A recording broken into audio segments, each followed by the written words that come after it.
1장, 내가 무엇을 믿는지 더 이상 모르겠다. 우리는 모두 언젠가 하나님을 어떻게 생각하는가라는 심각한 도전에 직면하게 된다.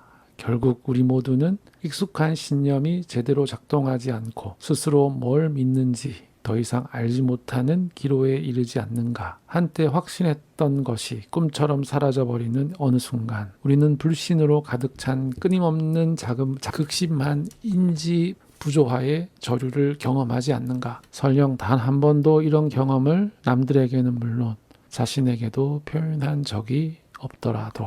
스토헨즈는 얘기합니다. 자신의 믿음이 내가 무엇을 믿는지 안다 해서 아는 것 같다로 탈바꿈했다. 긍정적인 겁니다. 내가 안다고 생각했던 것 같아. 더 이상은 확실하지 않아. 더 이상은 모르겠어.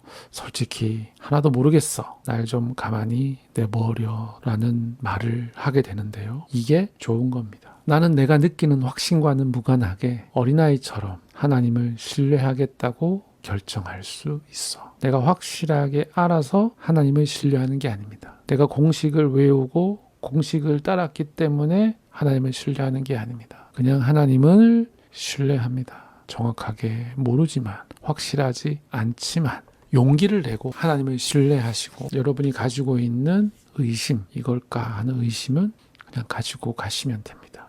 다른 사람이 너 너무 믿음 없어 하는 생각, 그런 평가 같은 게 두려우시잖아요. 교회 사람들이랑 그런 얘기할 필요도 없습니다. 그런 얘기를 받아주지도 않습니다. 혼자 고민하시고 요즘은 또 열려있는 방법들이 많으니까 또 교류하시면 되겠죠. 우리 모두는 자신의 모습에 따라 하나님을 창조한다. 하나님에 대한 여러 가지 개념들이 우리에게 매우 유용한 것으로 입증되었다 하더라도 시멘트가 마르고 난 후에는 우리의 성장에 방해가 될 뿐이다. 우리는 특정 전통의 맥락에서 과거와 현재가 있는 사람으로서 타인들과 함께하는 공동체 안에서 성경을 해석하는데 그 어느 것도 절대적이지 않다. 우리가 성경을 따르는 방식에는 수많은 요인이 작용한다. 우리 중 아무도 인간 드라마의 자기 자리를 넘어서서 완벽하게 하나님을 이해하지 못한다. 누구나 다 자기 나름의 배경지식이나 편견이 있기 마련이어서 망가지고 한계가 있는 각자의 본 모습을 하나님에 대한 지식에 투영한다. 인간은 망가지고 제한적인 방식으로 하나님을 생각할 수밖에 없다. 우리는 하나님에 대한 자신의 생각을 좋아하고 그것들이 필요하기 때문이다. 더 심각한 문제가 바로 여기에 있다. 내가 바라고 보고 싶은 대로만 하나님을 본다는 얘기입니다. 신념들로 촘촘하게 짜인 관계망을 굳게 붙잡는 것에 따라 참된 믿음이 좌우된다고 생각한다. 확실성을 잃는 것에 대한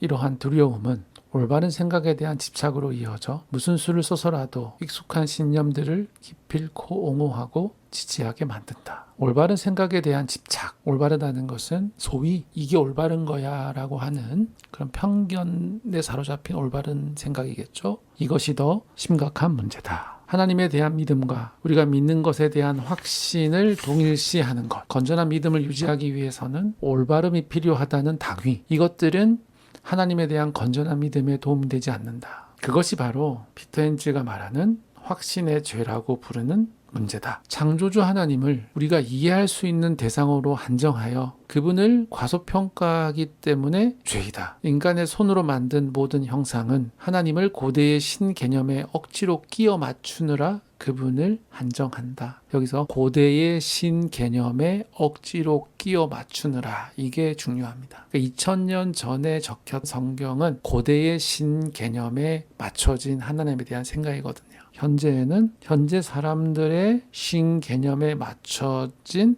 하나님의 생각이 맞겠죠. 근데 고대의 틀에 맞춰서 우리의 머리를 그때 끼워 맞춘다는 그런 얘기가 되는 겁니다. 피터 헨즈가 고대 근동의 그 이야기를 책으로 썼다고 해서 신학교에서 쫓겨났거든요.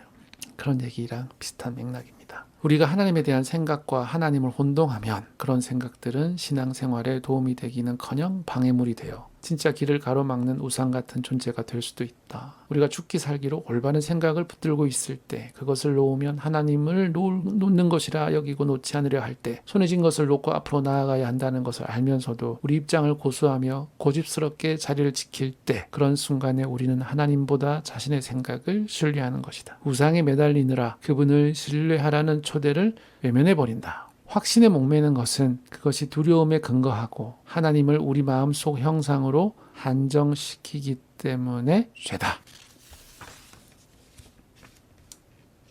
좋은 일입니다. 라는 챕터. 기독교와 유대교 모두 하나님에 대한 생각과 의견 충돌의 수위가 넓고 깊다. 하나님에 대한 논쟁과 의견 충돌은 성경에도 등장하는데 이는 생각이 중요하기 때문이다. 성경을 쓰는 여러 사람들의 생각이 각각 조금씩 다르잖아요. 그래서 충돌이 있다는 겁니다. 근데 문제 없어요.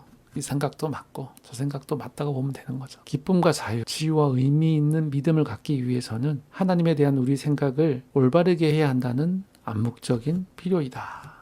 이는 곧 하나님을 신뢰하기보다 우리 믿음을 신뢰하는 것이다. 주먹을 그려지고 올바른 생각을 고수하겠다고 집착하는 것은 강한 믿음의 증거가 아니다. 이것은 오히려 신앙생활을 방해하는데 하나님에 대한 생각이 주는 익숙함과 예측 가능성을 잃어버릴까 걱정하는 모종의 인간적 두려움에 따른 행동이기 때문이다. 우리가 잘못되었을 가능성과 마주했을 때 그러한 믿음을 가진 우리는 옳다고 믿는 모든 것을 동원하여 견뎌낼 방법을 찾는 데 열중하게 된다. 그럴 때 우리는 실제로 하나님을 신뢰하지 않는 것이다. 마치 하나님께 제물을 바치듯이 빈손에 우리 생각을 올려드리는 것은 비록 불완전하더라도 그분과 교제하는 한 가지 방법이다. 이 책은 믿음, 곧 우리가 믿는 내용보다 우리가 믿는 대상으로 정의되는 믿음에 대하여 달리 생각하는 방법을 이야기한다. 신앙이란 기본적으로 우리가 신뢰하는 대상이라기보다는 우리가 믿는 신념의 내용이라고 오해했던 것이다. 신앙은 우리가 믿는 신념이 아니라 우리가 신뢰하는 대상. 신앙은 하나님이란 얘기입니다. 하나님에 대한 신학, 지식 그런 게 아니라 하나님을 신뢰하는 것이 핵심이다. 올바른 생각을 고수하는 것이 주가 되어버리면 믿음이 순조롭게 시작되기에 앞서 논쟁을 통해 의견차를 먼저 정리할 필요가 있는데도 그렇게 하지 않는다. 하나님에 대한 믿음을 지적 활동이나 인간의 기획쯤으로 축소해버린다. 지식에 기초한 믿음은 문제가 너무 많습니다. 우리가 성장해가는 동안 신뢰는 모든 건전한 관계의 핵심이다. 하나님과 우리의 관계도 다르지 않다. 신뢰는 지금 이 순간 우리 생각이 어디에 있는지와 상관없이 효력을 발휘한다. 올바른 생각을 해야 할 필요성을 놓아버려도 괜찮다는 것을 알게 되면 올바른 생각에 집착하는 데서 오는 극심한 스트레스가 비로소 사라지기 시작한다. 우리는 하나님께 통제권을 넘기게 되는데 변덕스러운 우리 생각보다는 그 편이 믿음을 내려놓기에 좀 더 안전한 장소일 것이다. 나를 내려놓는 법을 배우는 이 여정, 곧 익숙한 것에서 익숙하지 않는 것으로 나아가면서 하나님을 신뢰하는 법을 진정으로 배우는 이 여정이야말로 큰 용기와 겸손의 여정이라고 믿는다. 신성한 이 여정은 우리를 변화시킨다. 이러한 변화 없이는 구약과 신약이 우리의 가장 큰 종교적 의무라 말하는 두 가지 곧 하나님 사랑과 이웃 사랑을 실천할 수 없을 것이다.